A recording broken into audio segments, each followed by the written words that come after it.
مجھے ایک صاحب کہنے لگے اس دن، مجھ سے کہنے لگے کہ میں تو ہر چیز 3 دن میں منوا لیتا ہوں، دیر ہو جائے تو 9 دن، دیر ہو جائے تو 11 دن۔ کیا 11 دن میری آخری اس نے جو لفظ کہا نا وہ اچھا لگا مجھے لفظ، 11 دن میں میری آخری سیٹی ہوتی ہے، اس کے بعد میری سیٹی گم ہو جاتی ہے، وسل ہوتی نہیں، وسل سیٹی، اس کے بعد گم ہو جاتی، یعنی پھر مجھے بجانے کی ضرورت نہیں پڑتی، اس 11 دنوں میں میرا کام ہو جاتا ہے۔ کون سی چیزیں آپ نے بتائی نہیں تھی؟ 2 نفل پڑھیں، 1000 بار بسم اللہ الرحمن الرحیم پڑھیں، پھر 2 نفل پڑھیں، اس طرح 12,000 اور 12 دگانے بتائی نہیں تھے؟ ہاں، میرے تو کام بن جاتا ہے، میرا تو ان نفلوں پہ اتنا یقین ہے، کہنے لگے 5-6 گھنٹے لگ جاتے ہیں، یہ بتا دو۔ اور پھر عجیب بات کہی، کہنے لگے آپ کی بات مجھے ہر جگہ کام آتی ہے، وہ یقین والے اور دھیان والے، یقین والے اور دھیان والے، یقین والے دھیان والے، ہوں یقین والے اور دھیان والے، یقین والے ہوں اور دھیان والے ہوں، بس یقین والے اور دھیان والے یہ نفل، کیونکہ بسم اللہ الرحمن الرحیم جو ہے وہ چیز ایسی سعادت اور نعمت ہے، بسم اللہ الرحمن الرحیم وہ چیز ایسی سعادت اور نعمت ہے، اس کے ساتھ اللہ نے عرشوں کے فیصلے رکھ دیے ہیں، جو کرے گا جو کرے گا اس کے ساتھ عرشوں کے فیصلے ہیں۔ ابن عربی رحمت اللہ علیہ، شیخ اکبر محی الدین فرماتے ہیں، انہوں نے بڑی عجیب بات لکھی، پر میں بسم اللہ الرحمن الرحیم جو ہے وہ قلم ہے، اور اللہ ہاتھ میں دے دیتا ہے، لکھ لے اپنے نوشتے پہ، لوح محفوظ پہ، جا خود لکھ لے، جا خود لکھ لے۔ تو یہاں تک بڑے لوگوں کی بڑی باتیں ہوتی ہیں، ہماری سمجھ میں آئے نا، اللہ بسم اللہ الرحمن الرحیم کو قلم بنا دیتا ہے، اللہ کہتا ہے جا خود لکھ لے۔ اور یہ نفل، چلو دکھ کا وقت جتنا گزارنا ہے، دکھ کا وقت جتنا گزارنا ہے تو یہ تھوڑا سا دکھ ہی سہ لے، کوئی غم ہے، کوئی دکھ ہے، کوئی الجھن ہے، کوئی ناکامی ہے، کوئی پریشانی ہے، کوئی رزق کے مسائل ہیں، کوئی رشتوں کے مسائل ہیں، دکھ کا غم سہنا ہے، تھوڑا سا یہ نفل کا دکھ ہی سہ لے، 2 نفل دھیان والے پڑھے، حاجت کی نیت سے توجہ والے پڑھے، اور پھر توجہ سے 1000 کی تسبیح لے کے بیٹھ کے بسم اللہ الرحمن الرحیم، بسم اللہ الرحمن الرحیم۔ میں آج اس کا ایک تصور بتاؤں آپ کو مزہ آئے گا۔ میں نے یہ نفل بہت پڑھے اللہ کے فضل سے، اللہ کے فضل سے، اللہ کے فضل سے۔ اس کا میں آپ کو ایک تصور بتاؤں، یہ پڑھتے پڑھتے مجھ پہ چیز کھلی، پڑھتے پڑھتے ہمیشہ کوئی بھی چیز ہو، کرتے کرتے اللہ پاک اس بندے پہ اس چیز کا عمل، علم کھولتا ہے، احساس ادراک کھولتا ہے، کوئی بھی چیز۔ میں پرانی بات ہے کہ ایک صاحب کے گھر سے بچہ جو ہے وہ اغوا ہو گیا، پرانا پرانا بندہ بلوایا انہوں نے، وہ بچہ 6ویں 7ویں 8ویں بس اتنی جماعت پڑھتا تھا، تو اس نے کہا کوئی سراغ نہیں مل رہا، اس نے کہا اس کا بستہ پڑا ہے میرے سامنے، ہاں کہہ رہے بستہ لے آئیں۔ اب لوگ دیکھیں، اس کی عقل ماری گئی ہے کہ اس کا بستے سے کیا تعلق ہے، ایک ایک کاپی ورق کھول کے دیکھتا رہا، رکھتا رہا، دیکھتا رہا، ایک کتاب کو الٹا رکھ دیا، پھر دوسری کو دیکھتا رہا، کرتا رہا، کرتا رہا، ایک لفظ کہا، وہ اپنی رضا سے گیا ہے، اس کو کوئی گواہ کر کے نہیں لے گیا، اس کے دوستوں، اس کے ملنے والوں میں اسے تلاش کر، اور یہی ہوا، بالکل یہی ہوا۔ یہی ہوا. میں نے اس سے پوچھا, میں نے کہا آپ یہ کیسے تلاش کیا؟ کہنے لگا نا انسان بے خیالی میں بعض اوقات کچھ چیزیں لکھ جاتا ہے, بے خیالی میں کچھ تحریر لکھ جاتا ہے. میں وہ بے خیالی کے نقوش اکٹھے کر رہا تھا اور اسی سے میں نے پیرا اٹھایا, پاؤں اٹھایا, نقش اٹھایا اور اس تک پہنچا, اور وہ صحیح پہنچا. کیا بات کر رہا تھا؟ ایک چیز مجھ پہ کھلی اس عمل کی, تجربے کرتے کرتے ہیں پھر کھل جاتی. یہ ذمہ دار ہے نا, کیونکہ میرا خاندانی نظام ذمہ دارہ بھی ہے, تجارت بھی ہے, اور دریشی فقیری بھی خاندان سے ہے. تو ذمہ دار کو ایک پل میں زمین کا پتہ چل جاتا ہے کہ یہ زمین کتنی فصل دے گی, یہ اس میں ہو سکتی ہے, یہ چیز نہیں ہو سکتی, اس میں یہ چیز ہوگی, یہ نہیں ہوگی, پتہ چل جاتا ہے اسی وقت. عمل کے ساتھ چیز کھلتی ہے.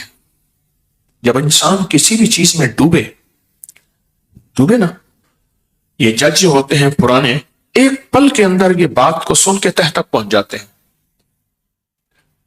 ایک بندے نے کہا میرے گھر کے چھپر کو آگ لگ گئی. تنکوں کے نا جھوپڑے ایسے چھپر بناتے ہیں, ڈھلوان جیسے یہ چھتیں ہوتی ہیں جن پہ کھپریل ہوتی ہے, برف پڑے تو برف یوں گر جائے.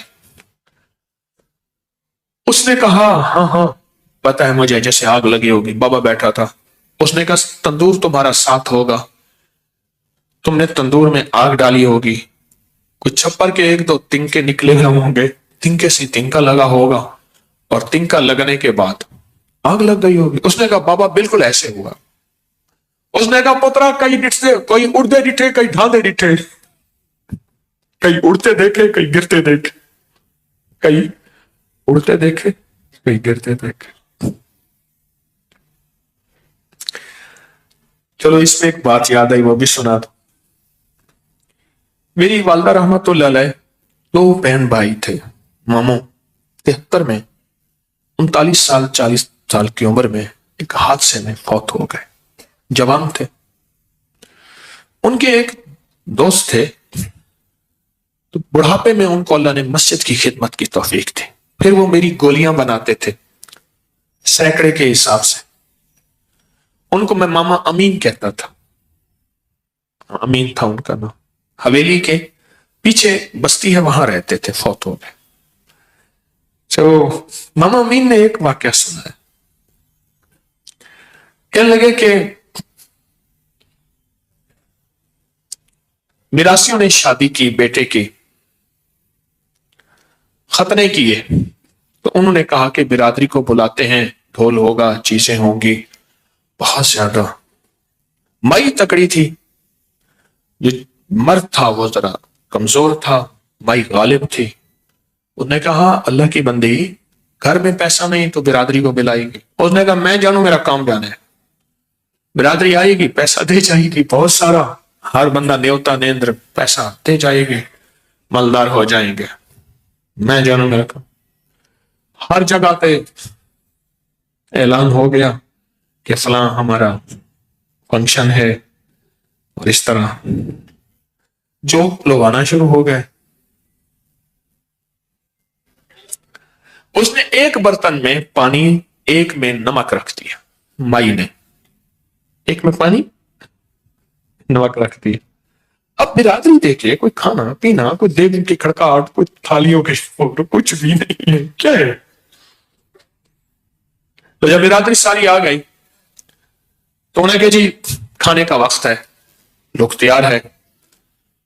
بندہ بٹھا دیا کاپی دے کے دروازے پہ کہ جو پیسے دیں گے لوگ اس کو لکھیں گے. تو اس نے کہا مائی نے کہ میرا لون پانی قبول فرماؤ, نمک پانی قبول فرماؤ. تو لوگوں نے نمک کی چٹکی اٹھائی, پانی کا گھونٹ پڑا, ان کے چھپر سے ایک کاک نکالا, اور کاپی والے کو کاک کو دے کے کہنا کہ سارے کاک کو لاکھ سمجھائے.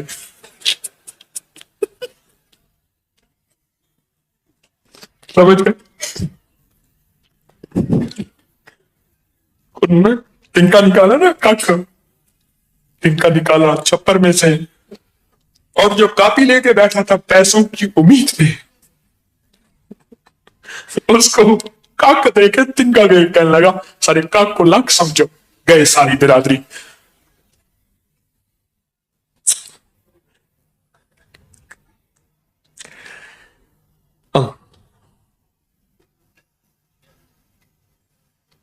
میں نے کل تھکے ہوئے اجمیری مال کے جتنے بھی خدمت کرنے والے ہیں ان کو میں نے صرف کل لطیفے سنائے، صرف لطیفے سنائے، جو ہنسے۔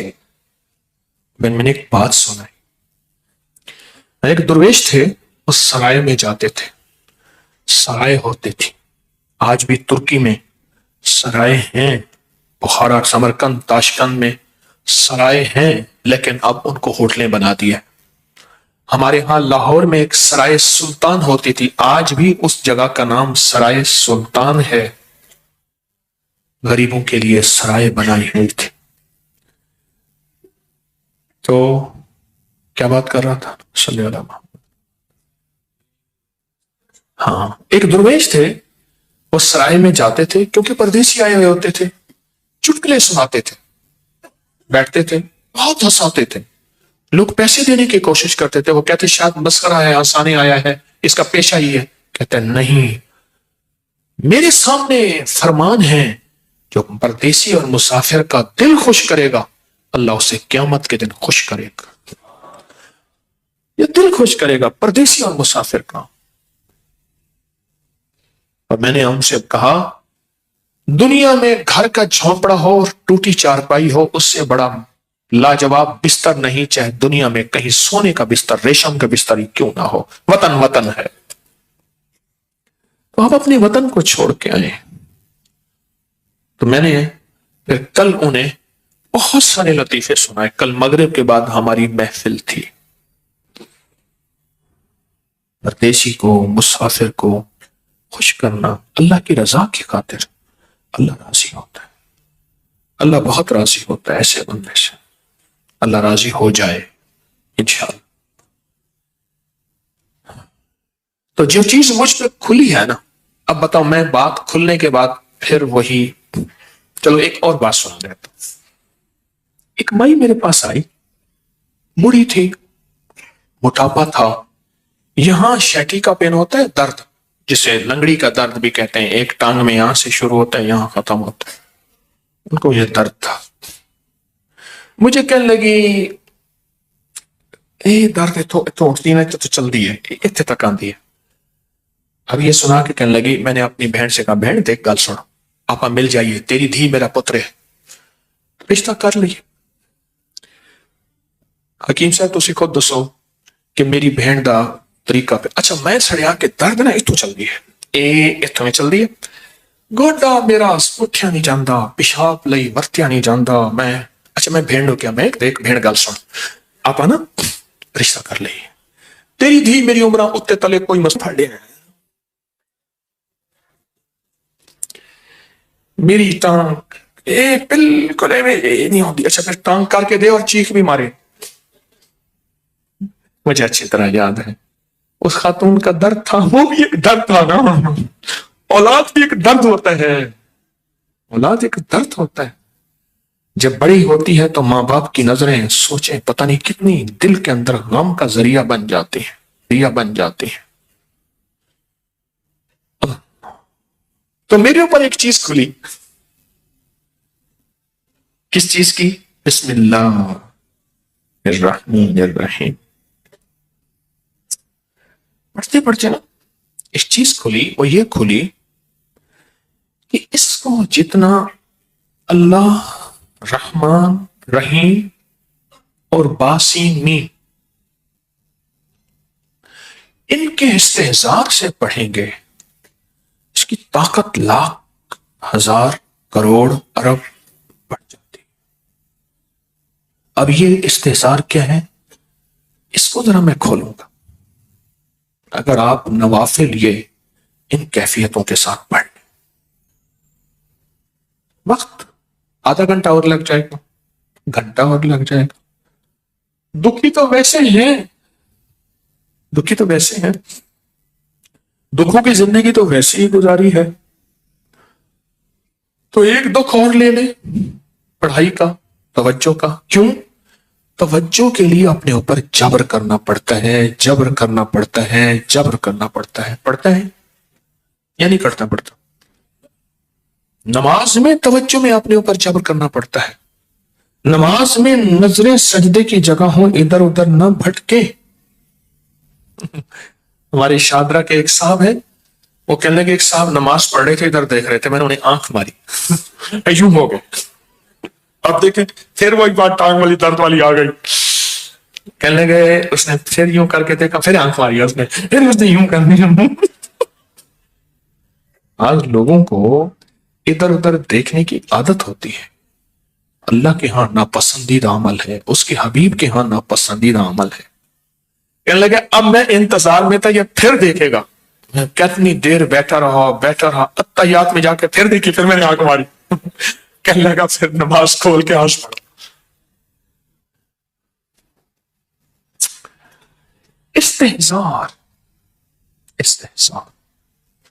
کہ میں کیا پڑھ رہا ہوں، اور کس اللہ کا کتنا طاقتور نام، اور کس اللہ کا کتنا طاقتور کلام، اور کس اللہ کا کتنی طاقتور میں کیفیتوں کے ساتھ پڑھوں گا. ایک درویش تھے، انہوں نے 700 والیوم 700 جلدیں لکھی صرف بسم اللہ کی باب پہ.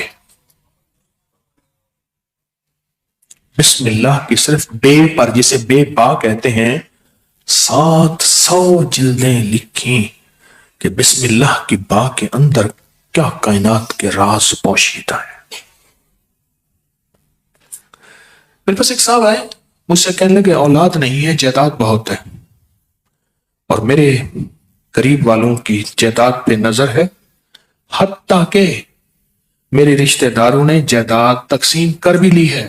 وہ تیرا، یہ بڑا ہو گیا ہے، وہ میرا، وہ تیرا، وہ میرا. اور بعض اوقات تقسیم پہ جھگڑا بھی ان کا آپس میں ہو جاتا ہے. نہیں میں تو یہ لوں گا، یہ مر جائے گا، وارث تو ہے کوئی نہیں. وہ کہنے لگا میں یہ لوں گا، یعنی یہ مرا نہیں ہے، ان کے جھگڑے پہلے شروع ہو گئے. دعا فرمائیں. میں نے انہیں کچھ ترتیب اسباب کی بتائی، اور پھر میں نے ان سے کہا اگر آپ کو ایک عمل بتاؤں جس میں ہے مشقت، عمل بتاؤں جس میں ہے مشقت، اگر عمل بتاؤں اس کو کر لیں، روز کر لیں، تیسرے دن کر لیں، ہفتے میں ایک بار کر لیں، اور اس کو چند بار کر لیں. پر کریں ایسے کہ ہڈیاں بھی تھک جائیں، جسم بھی تھک جائے، دماغ بھی تھک جائے، حلق بھی خشک ہو جائے. حلق خشک ہو جائے. اس عمل کی مشقت کا اثر جسم پہ پڑے. بس اب میری الفاظ آسان ہے. اس عمل کی مشقت کا اثر، اور اگر اس عمل کی مشقت کا اثر تیرے جسم پہ نہیں ہے، پھر سمجھ لے کہ عمل عرشوں پہ نہیں گیا، بس آسمان اور زمین کے درمیان معلق ہے. آسمان اور زمین کے درمیان معلق ہے، لٹکا ہوا ہے، عرشوں پہ نہیں گیا. اب اس بات کو آپ دل میں دہرائیں کہ اس عمل کی مشقت کا اثر کس پہ ہو؟ جسم پہ. بس یہ ذرا دہرائیں دل میں، اور 3 دفعہ دہرائیں کہ اس عمل کی مشقت کا اثر دل، جسم، پٹھے، ہڈیوں پہ، گھٹنوں پہ، زبان خشک ہو جائے، جسم پہ ہو اس عمل کی مشقت کا. میں نے اس کو یہ سمجھا دیا. آج بھی ایک صاحب نے مجھے بتایا کہ میں نے کئی لوگوں کو بتایا، ان کا کام بنا یہی نفل. انہوں نے میری بات کو سمجھ لیا. آپ اگر میں انہیں کہہ دیتا کہ بالکل آسان عمل ہے تو وہ تھوڑی سی مشقت میں خود چھوڑ دیتے. میں نے پہلے بتا دیا کہ اس عمل کی مشقت لیں، توجہ میں، دھیان میں، پڑھنے میں، یکسوئی میں. اس عمل کی مشقت لیں، توجہ میں، دھیان میں، یکسوئی میں لیں. انہیں میری بات سمجھ آ گئی.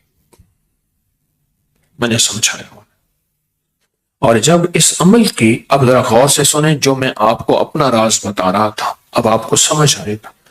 جب اس عمل کی مشقت اپنے دل پہ، توجہ پہ، دھیان پہ، ذہن پہ، دل پہ، پٹھوں پہ لیں گے، پھر اس کا نور کھلے گا، اس کے لفظوں کے اسرار کھلیں گے. کیا لفظ کہا میں نے؟